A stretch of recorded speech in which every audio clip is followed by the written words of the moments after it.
और देखिए इस बीच सियासी गलियारे से एक बड़ी खबर का रुख कर लेते हैं। दिल्ली में बैठक के बाद पटना पहुंचे केंद्रीय मंत्री चिराग पासवान। इस वक्त की बड़ी खबर आपको बता रहे हैं, सीट बंटवारे पर बड़ा बयान दिया है। चिराग पासवान ने कहा कि जब तक सब पूरी तरह से फाइनल नहीं हो जाता, कुछ कहने बताने का मतलब नहीं है।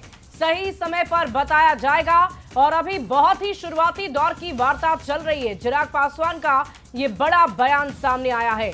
आपको बता दें कि चिराग पासवान लगातार 30 से 35 सीटों की डिमांड कर रहे हैं और ऐसे में क्या उनकी डिमांड पूरी होती है या नहीं, ये तो आने वाला वक्त बताएगा। लेकिन इसी बीच पटना आ गए हैं चिराग पासवान। ये बड़ी खबर आपको बता रहे हैं।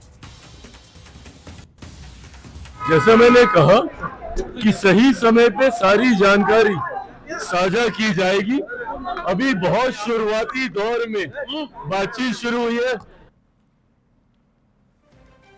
और देखिए, बिहार में चुनाव की तारीखों के ऐलान के बाद हर किसी की नजर सीट बंटवारे पर टिकी हुई है। एनडीए में हलचल तेज है। पटना से दिल्ली तक बैठकों का दौर जारी है। मांझी की मांग पर बात और चिराग की डिमांड पर चर्चा हो रही है। ये रिपोर्ट आपको दिखाते हैं। इस तस्वीर को देखिए। तस्वीर दिल्ली में एलजेपी रामविलास के अध्यक्ष चिराग पासवान के आवास की है। बिहार बीजेपी के नेता मंगल पांडे, बिहार बीजेपी प्रभारी विनोद तावड़े और बिहार बीजेपी चुनाव प्रभारी धर्मेंद्र प्रधान, तीनों नेताओं ने चिराग पासवान के साथ बैठकर सीट शेयरिंग पर चर्चा की। बताया जा रहा है कि चिराग ने अपनी डिमांड बीजेपी नेताओं को बता दी है, जिस पर विचार करने का भरोसा दिया गया है। लेकिन ऐसा नहीं है कि बैठक सिर्फ चिराग के साथ ही हो रही है। पटना से दिल्ली तक बैठकों का दौर जारी है। एक ओर मांझी तो दूसरी ओर चिराग। बीजेपी के बड़े नेता बारी बारी से मिल रहे हैं और सीट शेयरिंग का फाइनल फॉर्मूला सेट किया जा रहा है। हम के अध्यक्ष Santosh Suman all is well कह रहे हैं तो उनके पिता जीतन राम मांझी ने बीजेपी नेताओं के सामने 15 सीट की डिमांड रख दी है।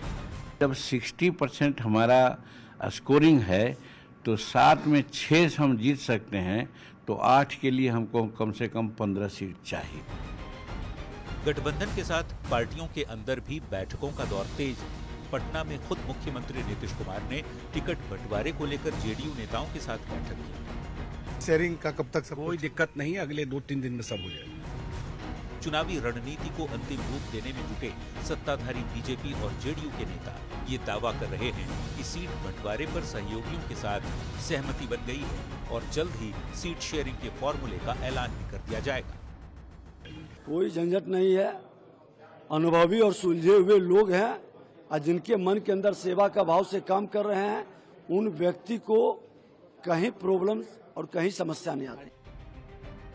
बिहार चुनाव की तारीखों का ऐलान हो चुका है और अब हर किसी की नजर है सीट बंटवारे पर।